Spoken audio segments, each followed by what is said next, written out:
Bom dia, meus irmãos. Bom dia, meus amigos de todo o Brasil. Bom dia, meus amigos da Espanha, da Itália, da África. Vocês que têm comentado aqui no meu canal, fico muito feliz. Do Portugal também, meus irmãos do Portugal que têm comentado muito no meu canal também, eu fico muito feliz com isso. Agradeço a vocês demais. Que Deus abençoe a todos vocês que assistem meus vídeos, né? Tanto aqueles que assistem porque gostam, como aqueles que discordam também. Muito obrigado por tudo. E gostaria de, nesse momento que eu vou gravar mais um vídeo aqui, abraçar a todos os irmãos que estão assistindo os meus vídeos. Eu gostaria de falar o nome de um por um aqui, mas como o meu tempo aqui é pouco, então não dá para falar, mas sinta-se todos vocês abraçados por mim. Vocês são pessoas maravilhosas. Vocês moram aqui, ó, do lado esquerdo, tá? Deus abençoe a todos vocês. Eu gostaria de falar aqui com meu irmão Gilberto, lá na Itália, que é um irmão que eu amo demais. Meu irmão Adriano, lá na Espanha.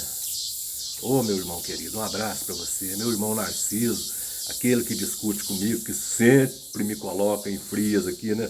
Sempre mandando reflexões aqui pra mim. Ah, Narciso, você me paga. O dia que nós dois encontrar, nós vamos acertar as contas, viu, Narciso? Ah, gente, fica me mandando essas reflexões difíceis de resolver aqui, tá? O meu irmão Luiz Carlos, lá em Itanhaém, né? O meu irmão Gustavo, em Caxambu. A minha irmã Nilza, a irmã do comentário curto e sincero. O Tricolor, que eu não sei se é o nome de...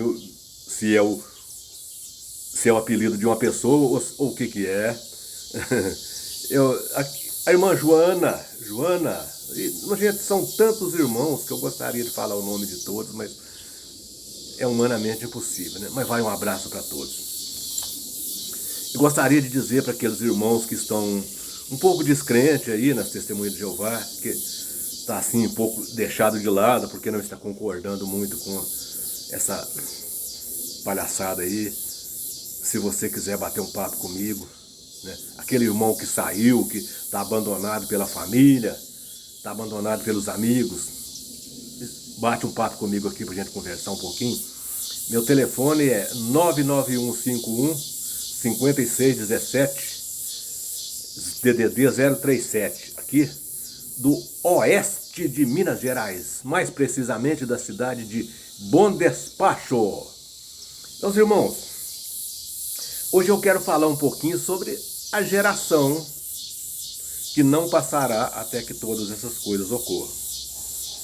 Em Mateus, capítulo 24, versículo 34, Jesus disse essas palavras: essa geração de modo algum passará até que todas essas coisas ocorram. Mas de que geração Jesus falava?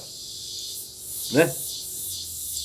Os estudantes internacionais da Bíblia, que mais tarde, lá por volta do ano de 1935, depois de Cristo, passaram a chamar Testemunha de Jeová, eles dizem que essa geração é a geração que viu os acontecimentos de 1914, as coisas que ocorreram em 1914, quando ali ocorreu a Primeira Guerra Mundial. E para eles, o fim dos tempos, ou seja, o fim do mundo, virá antes que essa geração que viu os acontecimentos de 1914 termine.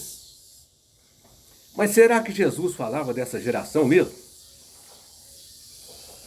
Para isso, meus irmãos, nós temos que ler Mateus 24, mas temos que observar os contextos, né? Para ver aqui se Jesus falava realmente da geração de 1914. Analise comigo aqui, vamos começar por Mateus 24, Mateus capítulo 24, versículos 1 a 3. Podemos notar aqui que os discípulos de Jesus aqui, nesses versículos, eles estavam admirados com a estrutura do templo. Os discípulos estavam admirados com a estrutura do templo de Jerusalém.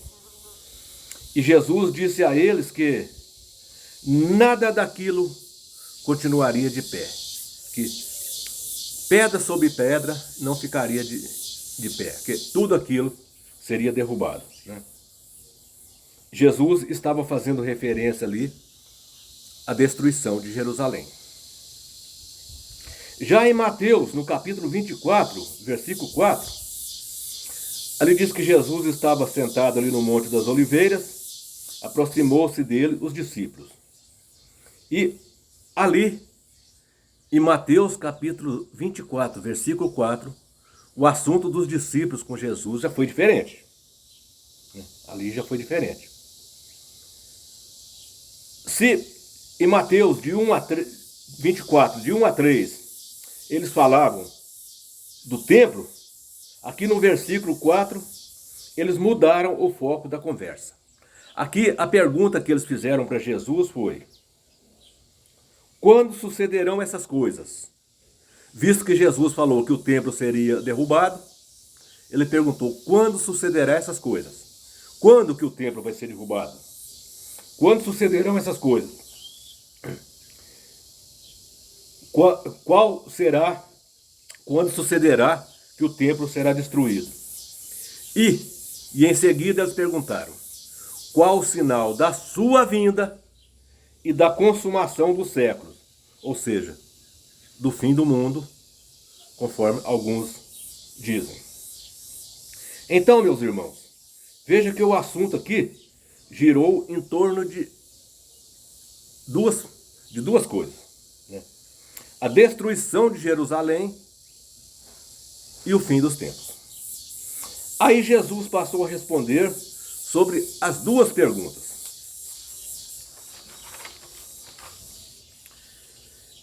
Note que Mateus, capítulo 24, versículos 16 a 21, Jesus passa a falar da destruição de Jerusalém. Jesus disse assim aqui, sobre a destruição de Jerusalém. Olha: quem estiver na Judéia, fuja para os montes. Isso está no capítulo 24, versículo 16. Quem estiver na Judéia, fuja para os montes. Mateus capítulo 24, versículo 17, Jesus diz: quem estiver no eirado, não desça para tirar coisa alguma. Capítulo 24, versículo 18, Jesus diz: quem estiver no campo, não volte para buscar sua capa. Mateus capítulo 24, versículo 19, Jesus disse: ai das mulheres grávidas ou que estiver amamentando nesse dia. Agora, muito interessante, meus irmãos. Mateus capítulo 24, versículo 16. Não, 16 não. Capítulo 24, versículo 20. Jesus disse assim, ore para que a fuga não ocorra num dia de sábado. Capítulo 24, versículo 21.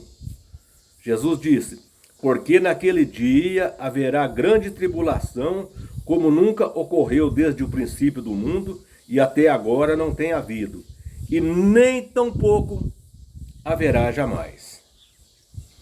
Então, meus irmãos, podemos ver aqui que Jesus falava da destruição de Jerusalém. Agora, os irmãos podem me perguntar, por que eu tenho tanta certeza disso? Que Jesus falava da destruição de Jerusalém. Como é que eu posso provar para vocês que aqui Jesus não estava falando do tempo do fim? Jesus falava da destruição de Jerusalém. Preste atenção no versículo 20, Mateus 24, 20, meus irmãos. Preste atenção. Por quê? Para que a fuga não ocorra num dia de sábado. Quem é que guarda o sábado? Não são os judeus? Então Jesus estava falando ali para os judeus, não era para nós. Quando Jesus disse, essa geração de modo algum passará, até que todas essas coisas ocorram, certamente ele estava dizendo que aquela geração que estava ali com ele, alguns daqueles iam estar vivos quando Jerusalém fosse destruída. Até porque isso estava bem próximo.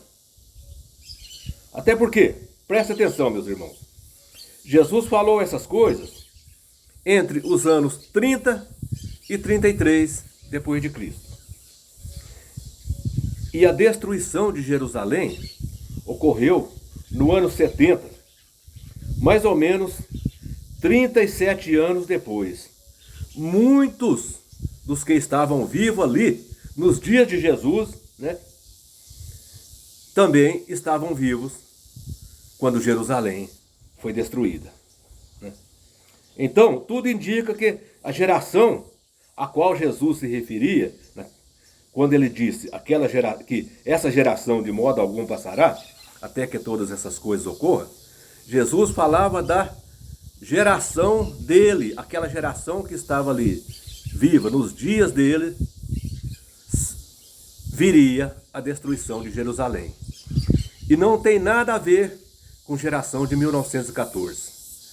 Essa história da geração de 1914 é mais uma heresia desse grupo chamado Estudantes Internacionais da Bíblia, e que mais tarde, por volta do ano 1935, depois de Cristo, passou a chamar Testemunha de Jeová, e que tem um corpo governante herético que produz heresias.